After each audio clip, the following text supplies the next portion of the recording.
It's another delicious day here in the Let's Make Food from Food Kitchen, and today we're going to make some flatbread Parmesan crackers to go with the cheesy spinach shrimp dip that I'm going to make next.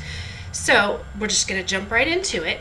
I have a cup and a half of unbleached flour, a teaspoon of salt, 2 teaspoons of thyme. Now you can use rosemary if you like, you can use dill if you like, whatever herb is your preference, that's what you should use. I'm going to do 2 tablespoons of olive oil,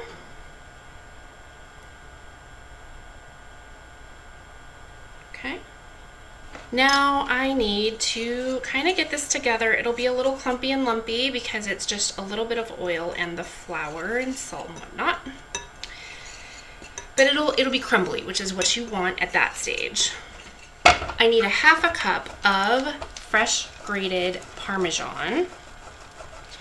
And for those of you who are new, welcome, thanks for watching. We always do fresh grated wherever possible to avoid the anti-caking agents, also known as cellulose.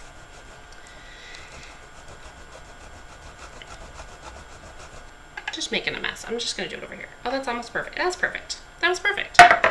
Let's take this, put it in there too because it's cheese and cheese is delicious. Okay. Now I'm going to move to a spoon and I'm going to just mix the Parmesan in a little bit.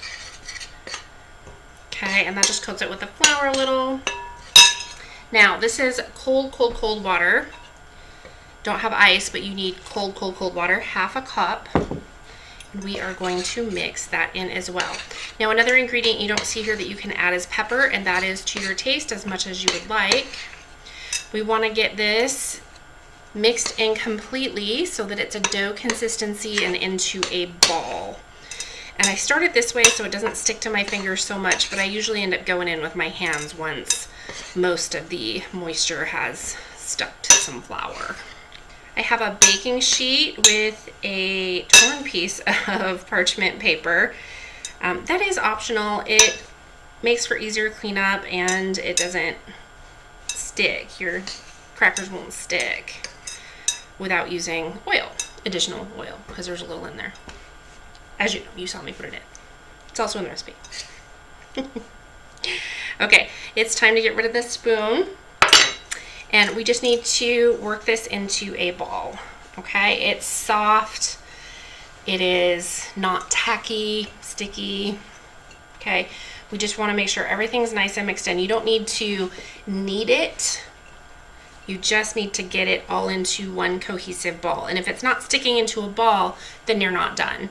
If your environment is super dry, you might need to add maybe a tablespoon of water. Okay, so now this is done. I need to set a timer and let this rest for 10 minutes. So I'm just gonna put it in there. I'm gonna cover it with a paper towel or something just to keep anything off of it. And then we will let it set for 10 minutes and then we'll come back. Okay. So this has rested, and I'm going to dust my board with some flour. I don't want to go too far with it, but I also don't want it to stick because I don't want it to pick up too much extra flour, but it is still a little wet, so I will just start with that. I'm just going to take my bench knife and section it into workable pieces, okay?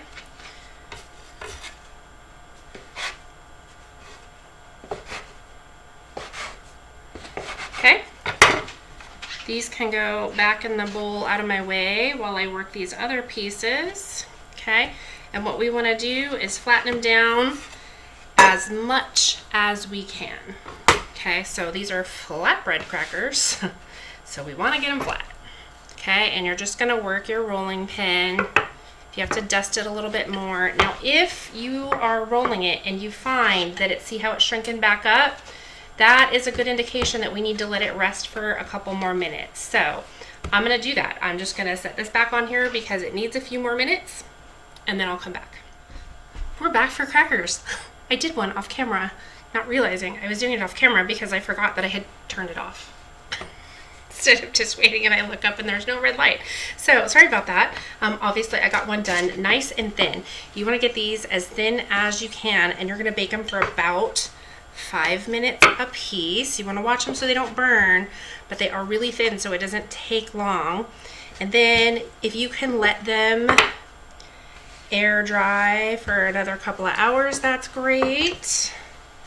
If you just want to get them broken up and eaten, well, okay, but let them cool a little bit first. So they don't have to be perfectly shaped unless you want them to be. They do need to be thin. That is the goal, but you can see, like, you can see light through it. It's very thin. You can see those herbs. Again, on the herbs, use whatever you want. I like thyme, I like rosemary, I like dill. Okay, so I'm gonna put these on, and I think I want this one a little thinner because that one I got thinner.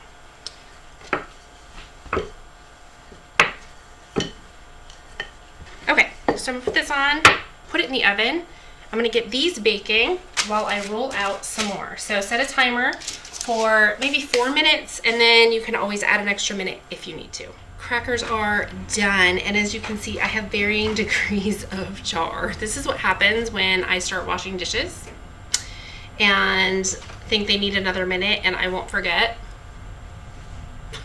I may have forgotten, but that's okay. I have lots of beautiful crackers here that are cooled enough and ready to go. Now, how you break them up is up to you. You can leave them in big pieces, small pieces. I'm just gonna kind of do, because these are going with the dip, and I would like to have larger pieces to just kind of spread some dip on. That's beautiful. Do you hear that sound? That's perfect. You know it's done and ready.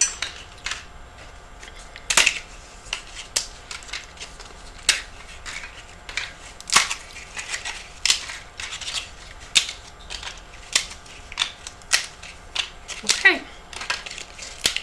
Here are our delicious delicious flatbread crackers, and I'm excited to put some cheesy shrimp dip on these. Thanks for joining me here today in the Let's Make Food from Food Kitchen. If there's something you'd like to learn how to make, tell me what it is down below. I'll take a look. From my kitchen to yours, let's make food from food. That's one board puppy.